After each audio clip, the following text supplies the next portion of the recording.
मांग रही हूँ वचन राम से, मुझको भारत मान मिले, हर जन्म में हिंदुस्तान मिले, हर जन्म में हिंदू नाम मिले। जय श्री राम। आप सभी को राम मंदिर के आरंभ होने की, उसके निर्माण की बहुत सी बधाई। राम मंदिर का निर्माण शुरू हो गया है। जय श्री राम, वंदे मातरम। कैसे हैं आप सभी? गर्मी बहुत पड़ रही है तो अपना ध्यान रखिएगा। इन दिनों एक समय होता है 22 मई से लेकर 28 मई तक, ऐसा समय है जबकि सूरज हमारी पृथ्वी के बिल्कुल सर पर है, बिल्कुल ऊपर है। और इन दिनों बहुत ज़्यादा डिहाइड्रेशन होता है, बहुत ज़्यादा पानी की कमी होती है। तो आपको 28 तारीख तक अपना ध्यान रखा हुआ होगा, बहुत सारा पानी पीना होगा। तो इस चीज़ का आप कोरोना के भी ध्यान रखिएगा। और कोरोना में लॉकडाउन किस किस का चल रहा है, कौन कौन घरों में है, कौन कौन घरों से बाहर निकल रहा है। आज मैंने अपने पार्षदा के कहने पर सैनिटाइजेशन का काम कराया था अपने वार्ड में। घर से बाहर निकली थी और पूरी कॉलोनी का चक्कर आज फर्स्ट टाइम आफ्टर लॉकडाउन मैंने लगाया। तो बहुत अच्छा लगा। सबसे फोन पर ही बात हो रही थी पड़ोसियों से, लेकिन आज रूबरू बात हुई सबसे, आमने सामने बात हुई। और दूर से ही उनकी बालकनियों से ही मैंने सबका हालचाल पूछा और उन सबको बहुत अच्छा लगा कि हम इतने दिनों बाद एक दूसरे को देख रहे थे। पार्क भी बिल्कुल डिजर्टेड पड़े हैं, उनमें कोई भी नहीं था। लेकिन ये 25-30 मिनट का जो मेरा बाहर जाना हुआ मेरे को सैनिटाइजर कराने के लिए, तो उस समय का मैं आपको अपना अनुभव आज से शेयर करना चाहूंगी कि वो कैसा रहा। मैं सबके साथ साथ फोन करती जा रही थी, सैनिटाइजेशन के काम कराते कराते अड़ोसी पड़ोसियों को सबको फोन करती रह रही थी कि बाहर निकलिए और मैं आ रही हूँ सैनिटाइज कराने के लिए। तो सबको आंखों से देख पाऊंगी, सबसे हेलो हाय कर पाऊंगी, राम राम कर पाऊंगी। और मैं सब, मेरे घर के पास बहुत सारे सब्जी वाले बैठते हैं, उन सब से अच्छे से बात हुई। मिलना दूर से ही हो पाता है, लेकिन आज पास से सबसे मिली, सबके दुख दर्द पूछे, उनको क्या समस्या है क्या नहीं, सबसे अच्छे से बात करी। मेरे साथ में, घर के साथ में मदर डेयरी है, वहाँ पर जो लोग दूध लेने आए हुए थे, और बिल्कुल साथ में गुलाबी मार्केट पड़ती है। तो एक शेडेड मार्केट है, मतलब ऊपर से कवर मार्केट है, और उसमें बहुत सारी परचून की दुकानें हैं, डॉक्टर की दुकानें हैं, ब्यूटी पार्लर है, आटे की चक्की है, और बहुत सारी ऐसी दुकानें हैं, केमिस्ट की दुकान है। तो उन सभी दुकानदारों से मिली, सबकी दुकानदारों से कुशल क्षेम पूछी उनकी, और जो ग्राहक वहाँ पर आए हुए थे उनसे भी पता किया कि उनको क्या कोई परेशानी तो नहीं है, लॉकडाउन में रह रहे हैं, सही से पालन कर रहे हैं या नहीं। और उनको ये भी बताया कि जो भी आप सामान खरीद रहे हैं वो स्वदेशी खरीदिए प्लीज़। एक बहन थी जो कि अपने बच्चे के लिए नेस्ले की चॉकलेट खरीद रही थी, उसको बताकर समझाकर उसको अमूल की चॉकलेट दिलवाई मैंने, और उसने वादा किया कि वो आगे से स्वदेशी का ध्यान रखेगी खरीदने के लिए। और ऐसे ही 2-4 जनों को और बताया। मदर डेयरी से जो लोग सामान खरीद रहे थे उनको बताया कि वो मदर डेयरी से ही ये चॉकलेट और दही और ऐसी चीज़ें मदर डेयरी से ही खरीदें तो ज़्यादा अच्छा रहेगा। मंदिर पड़ता है हमारे घर के बिल्कुल साथ में, पीछे लक्ष्मी नारायण मंदिर है, जैन मंदिर है, और आर्य समाज मंदिर है, और ब्रह्म कुमारीज का आश्रम, चारों चीज़ें साथ में ही हैं। तो वहाँ पर बाहर ना भिखारी औरतें बैठी होती हैं, उनसे बात करी कि रोज़ आ रही हैं। उन्होंने कहा कि वो रोज़ आ रही हैं, सुबह 9 बजे से 12 बजे तक यहीं होती हैं, और बिल्कुल ठीक ठाक लगी मुझे। खाने पीने को भी उनको कोई तंगी नहीं थी। वो बता रही थी हमारे उधर जहाँ पर भी हम स्लम में रह रहे हैं सही से हमें खाना भी मिल रहा है।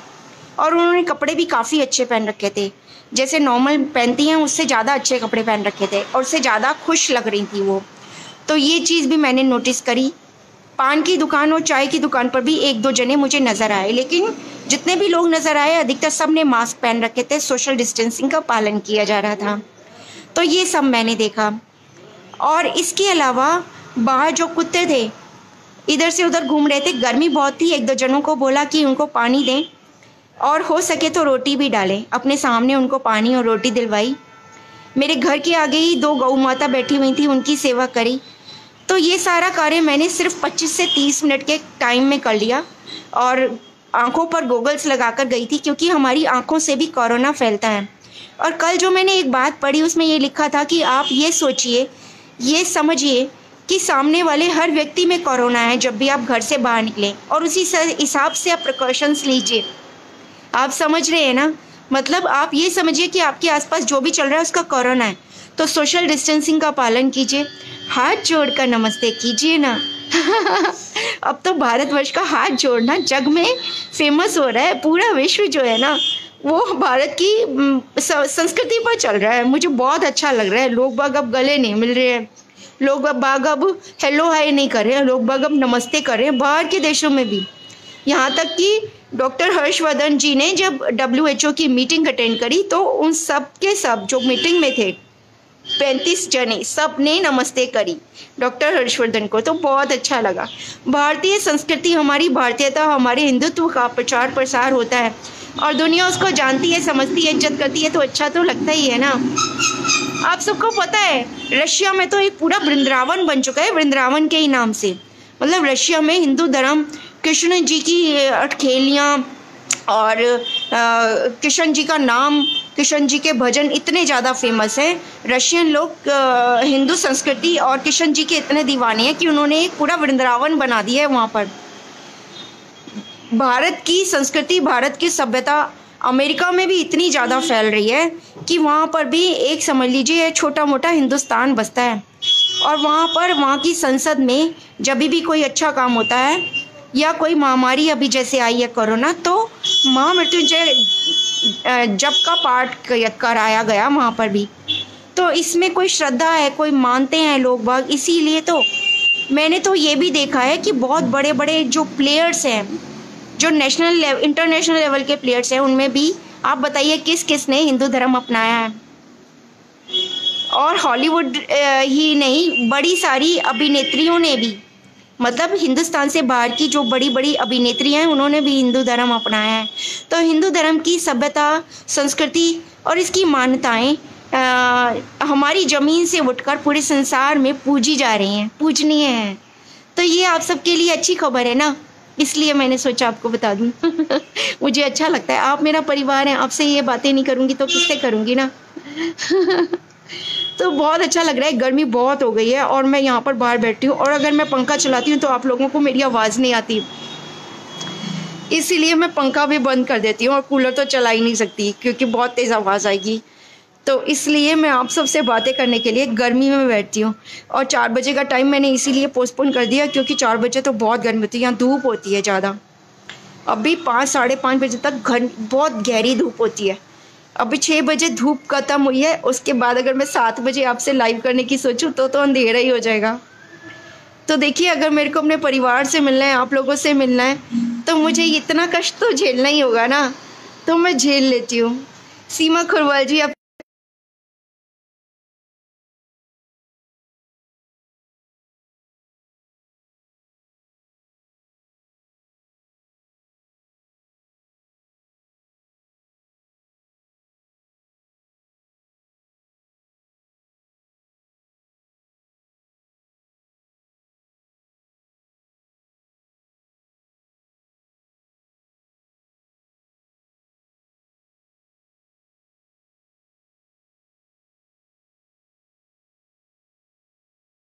डिजिटल सिग्नेचर जब आप करें तो सिग्नेचर किसी और मोबाइल से उस डिजिटल सिग्नेचर अपनी एक फ़ोटो खींचिए और वो फ़ोटो मुझे भेजिए ताकि हम वो फ़ोटो दिखाया कर सकेंगे और लोग भी इस तरह के डिजिटल सिग्नेचर कर स्वदेशी की ओर आकर्षित होंगे।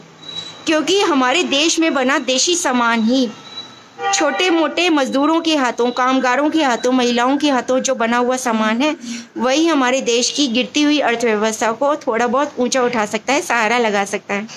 तो उसमें आप सबका सहयोग मुझे चाहिए। आपको करना ये है कि मैंने जो लिंक दिया था आपको स्वदेशी का, मैं दोबारा से आपको दे दूँगी।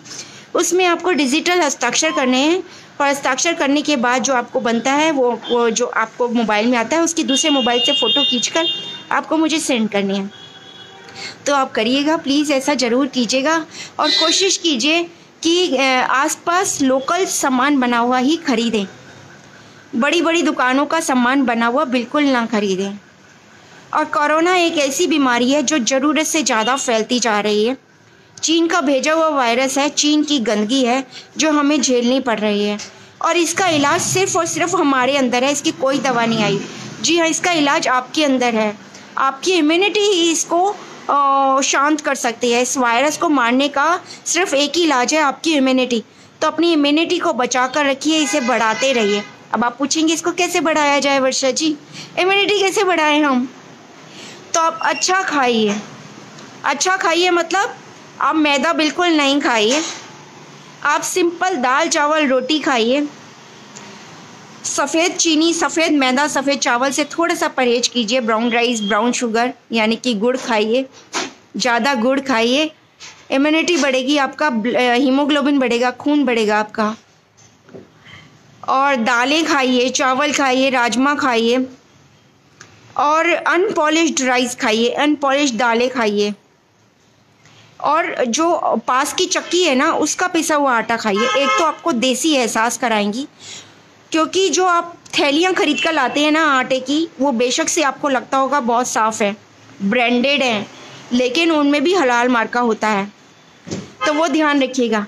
और जब तक आप देसी सामान नहीं खरीदेंगे ना, बिल्कुल आपके आसपास जो दुकानदार बना रहे हैं उनको भी तो थोड़ी कमाई होने दीजिए ना, उनके घर में भी बीवी बच्चे उन्हें भी पालने दीजिए। बड़ी कंपनियां तो किसी तरह गुजारा कर लेंगी।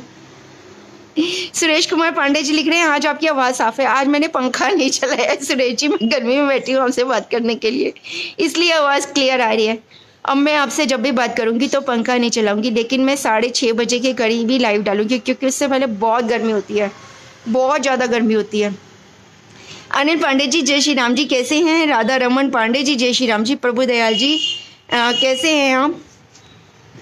और संजय कुमार भाटी जी जय श्री राम जी। करण भाई मोतीवाड़ा जी जय श्री राम जी।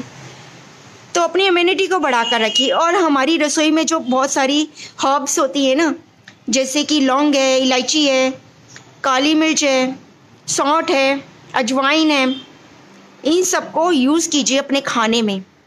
उनका काढ़ा बनाकर पीने से अच्छा है, मैं तो उसको ना और अपने सब्जी में डाल लेती हूँ, जैसे दालचीनी मैं चाय में डाल लेती हूँ, उसके साथ थोड़ा सा गरम मसाला भी डाल देती हूँ। गरम मसाला क्योंकि मैं घर में ही पीसती हूँ और ताज़ा ही पीसती हूँ 1 हफ्ते का, तो इसलिए गरम मसाले में मैं लौंग, काली मिर्च, थोड़ी सी अजवाइन और थोड़ी सी पीपली, काली मिर्च, लौंग, बड़ी इलायची, छोटी इलायची, यही डालती हूँ। और यही सारी हर्ब्स आपको डालनी है, क्योंकि ये जो छोटी छोटी चीज़ें हैं ना, जैसे लौंग है, आपका ब्लड को पतला करती है, आपके ब्लड के थक्के नहीं जमने देती।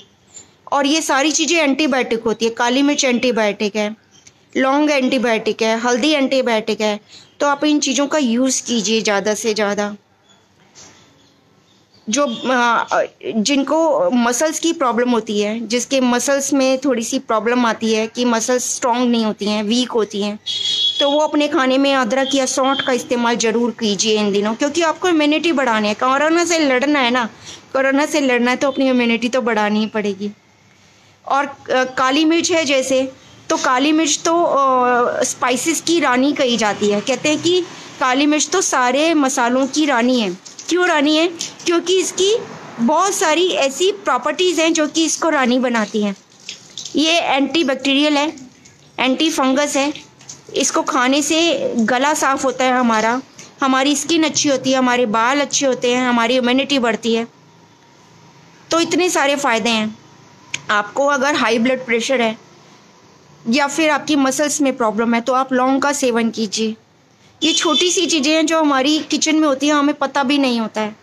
अजवाइन है, वो एंटीबायोटिक होती है बड़ी गज़ब की, और ईएनटी को हमारा दुरुस्त रखती है। ईएनटी मतलब आइज़, ईयर्स और नोज़, तो इससे होने वाली बीमारियाँ यानी कि कोल्ड एंड कफ को बिल्कुल दूर कर देती है वो। और ये कोरोना में सबसे ज़्यादा असर हमारे गले पे पड़ता है। आप इनका अगर काढ़ा बनाकर पी नहीं सकते तो इस काढ़े को बनाकर गार्गल कर सकते हैं इन सब में से थोड़ी सी हर्ब्स डालकर। और छोटी इलायची और बड़ी इलायची की तो प्रॉपर्टीज़ ना ही पूछिए मेरे से, तो अच्छा है, क्योंकि छोटी इलायची और बड़ी इलायची में जितनी ज़्यादा खुशबू होती है ना, सुगंध होती है, उससे ज़्यादा उसके अंदर प्रॉपर्टीज़ होती हैं। ये हमारे शरीर की इम्यूनिटी को बढ़ाती हैं, हमारी रोगों से लड़ने की क्षमता को बढ़ाती हैं, हमारी हृदय के लिए बहुत अच्छी होती हैं, यानी कि हमारे दिल के लिए बहुत अच्छी होती हैं, हमारे लीवर के लिए अच्छी होती हैं, हमारी छोटी और बड़ी आंतों के लिए अच्छी होती हैं, हमारी किडनी के लिए अच्छी होती हैं। तो ये हमारे जितने शरीर में अंग हैं उसकी इम्यूनिटी बढ़ाने के लिए आपको इन सब चीज़ों को यूज़ करना होगा।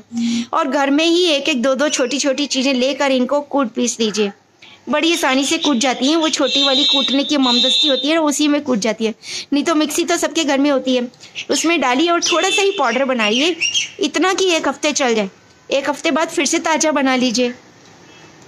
तो आप इन सब का सेवन कीजिए। जो लहसुन खा सकते हैं वो लहसुन खाइए, जो प्याज खा सकते हैं वो प्याज भी खाइए। महावीर प्रसाद मित्तल जी जय श्री राम जी, कैसे हैं आप? जगदीश चौधरी जी जय श्री राम जी। सुरेश पांडे जी जय श्री राम जी। मेहरचंद जी जय श्री राम जी, कैसे हैं आप?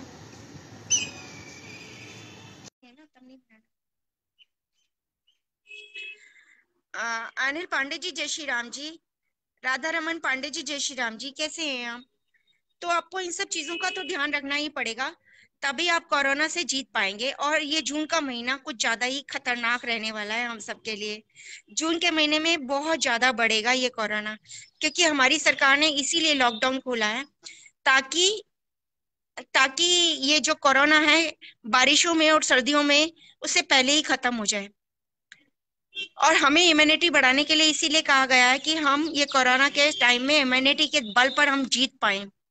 अगर ये बारिशों में भी कोरोना बहुत ज्यादा पीक पर जाएगा तो बहुत ज्यादा मुसीबत हो जाएगी, जो केसेस हजारों में लाखों में हो जाएंगे।